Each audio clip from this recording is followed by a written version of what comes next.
My parents covered up the fact that my sister slept with my husband. The betrayal shattered me completely to my core, so at her baby shower, I decided to present a gift that will make them remember me forever. If you love a juicy story of ultimate revenge, do not forget to subscribe to the channel right now because you are going to want to hear how this ends. Perhaps starting with an introduction and a brief explanation about my family is the best way to begin. I am Ray, and I have just received the most shocking revelation of my life. But before getting into it, let me tell you a little bit about my family. You see, I always knew I was not the favorite child. Nobody ever told me directly, but you can feel it in your bones. It is the way your parents look at you compared to your sibling, how they talk to you, and how they always choose them in both the small and big moments. My sister Lisa was always the golden child. She was the one who could do no wrong and the one who got all the love and attention while I watched from the shadows. Growing up, it was obvious. If Lisa got a good grade, it would be framed on the wall. If I got a good grade, I would get a brief smile before they went back to talking about Lisa's achievements. I was just her shadow. But despite everything, I never hated her. Sure, I resented the way my parents put her on a pedestal, but she was my sister and I loved her. At that time, it was not her fault that our parents treated us differently. I thought that would be enough, and that although things were not fair in childhood, we would find our place as adults and our relationship would balance out. I was wrong. I was so terribly wrong. 2 days ago, everything fell apart. It was supposed to be a happy evening. My parents had invited us over for dinner to celebrate Lisa's pregnancy. I was genuinely happy for her. She and her husband had been trying for a while, and I knew how much it meant to her to start a family together. So I went despite the knot in my stomach that I always feel when I am around my family. It is a constant reminder that I am not enough and that I am always second best compared to Lisa. Ben, my husband, was by my side as he had been for the past 5 years. He knew how complicated my relationship with my family was, and he had always been my support, the one person who made me feel seen, or so I thought.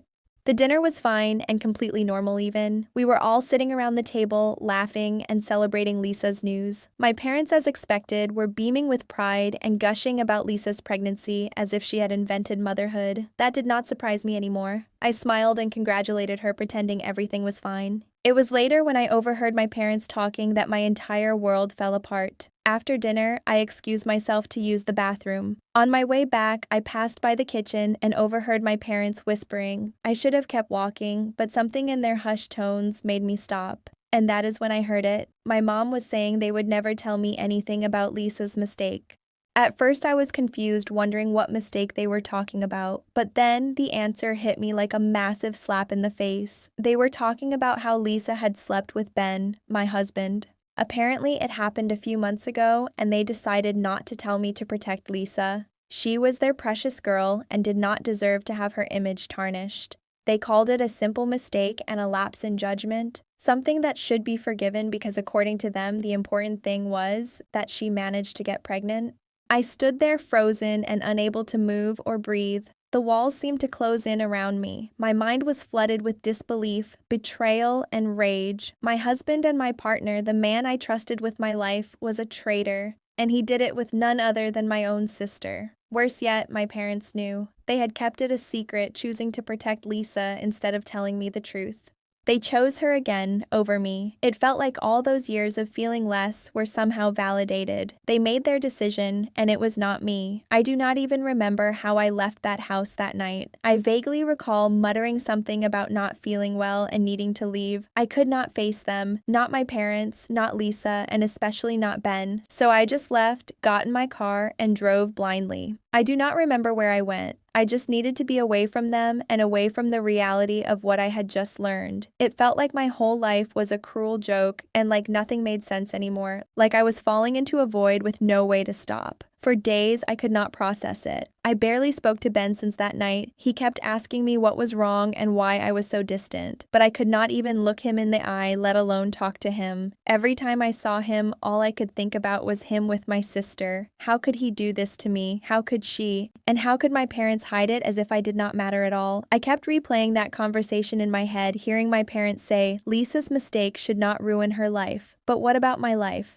Does my marriage not count? It felt like I had been erased and like I was a secondary character in a story that should be mine, but somehow it is always about Lisa. No matter what she does and no matter how much she hurts me, they will always protect her.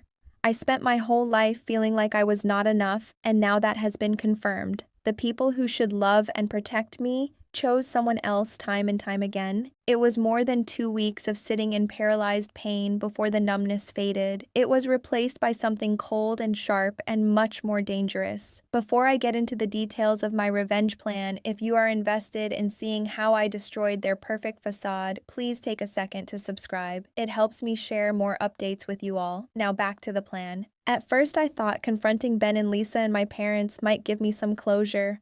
But I decided on something completely different. I wanted them to feel the same pain I was drowning in.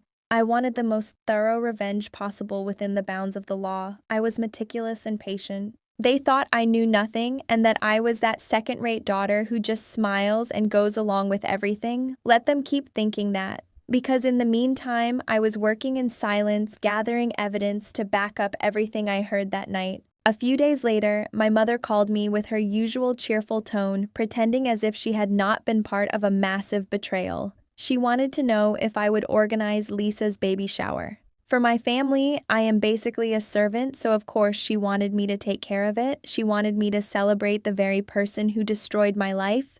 The audacity left me speechless, but then it occurred to me to use this to my advantage. This was the perfect opportunity to set the stage. I agreed and made sure my voice did not reveal my true intentions. She was so pleased and said Lisa would be so happy. I smiled, thinking about exactly how happy Lisa would be when she found out what I had planned. Before making my move, I needed to gather everything possible. At night, while Ben slept, I went through his phone and his laptop and his old backups. People always get careless when they think they have the upper hand. The first evidence came in a hidden folder on his phone. Inside were photos of him with Lisa. It was not just once, but an elaborate affair. Some photos made it undeniable what had happened between them. My stomach churned, but I kept digging. I found text messages and emails where they talked about how careful they were being. They were so casual about it, like I was just an obstacle. The real bombshell came when I found messages between my parents and Lisa. My mother was actively helping to keep it a secret. She talked about how I did not need to know and how important it was to protect Lisa's image. Lisa sent screenshots of these to Ben, saying our parents were on their side. I felt sick reading it. I saved every photo and message and backed it all up. I was waiting for the perfect moment. The day of the baby shower arrived. I spent the day playing the perfect hostess while hiding the storm inside me. The facade was carefully crafted. I was the supportive sister and obedient wife.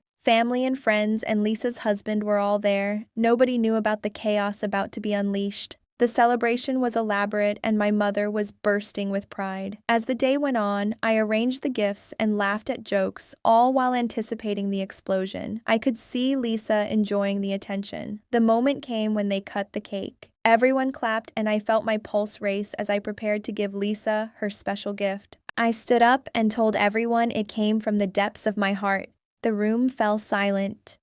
Lisa reached for the beautifully wrapped box with a bright smile. I had put effort into the presentation to create a sense of anticipation. Everyone gathered around to get a closer look. As she opened it, she found the printed photos. Shocking images of her and Ben in very compromising and intimate situations.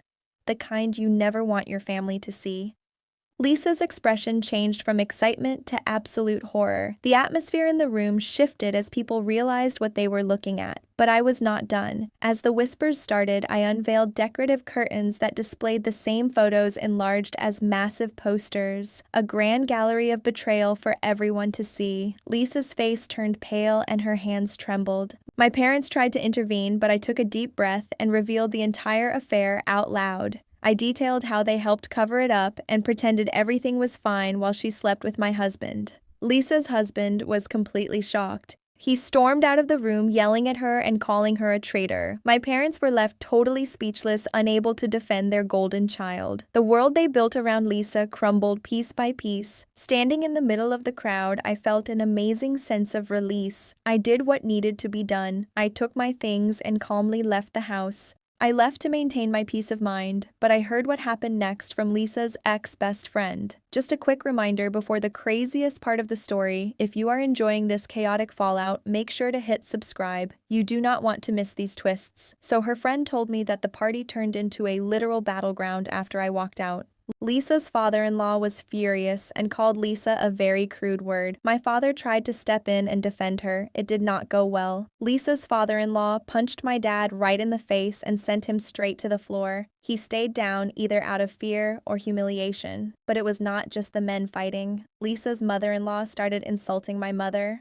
My mother called the man a gorilla for punching her husband. This provoked the mother-in-law to lunge at my mom. She pulled my mom's hair so hard that she ended up losing a huge chunk of hair. Someone joked she might need a wig. Some guests finally managed to break up the fight. I admit I feel a little regret for missing the physical chaos, but I know it was best that I left. Lisa was physically unharmed only because she is pregnant, and people had enough self-control not to touch her. As for Ben, I delivered the divorce papers immediately. He managed to escape the party without getting punched by hiding in the crowd. When he got back to our house, he found all of his belongings thrown out on the front lawn. I did not leave a single thing inside. He understood the hint and quietly collected his things and left. Our divorce was completed very quickly. We sold the house and split the money. I do not have to pay spousal support, and since there are no kids, it was simple. Neither my sister nor my parents have tried to contact me to apologize. This just confirms what I always knew. Lisa will always be their priority. No matter how catastrophic her actions are, they will never reflect on their own behavior. I will always be the daughter they overlook.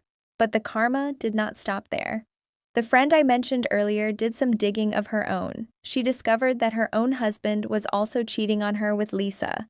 When she confronted him, she mentioned that Ben was also involved in the mess. Without saying a word, her husband drove straight to Lisa's house. Ben was living there at the time because they assumed he was the father. The friend's husband walked right up and punched Ben directly in the face. Ben finally got the punch he deserved. After receiving that blow, Ben also learned he might not even be the father. Unable to bear the thought that Lisa cheated on him too, Ben moved out. The hypocrisy of a cheater getting jealous is hilarious to me. Finally, the baby was born and a DNA test was done. Ben is not the father. The baby belongs to the ex-friend's husband. Lisa's actual husband got his divorce finalized without paying any support because of her infidelity. He walked away completely free. Lisa is now a single mother, and she had to move back into our parents' house because no one else wants to deal with her untrustworthy behavior. The chaos in their house must be a daily disaster, but they brought it all upon themselves. I am finally at peace and moving forward with my life, leaving their toxic drama behind.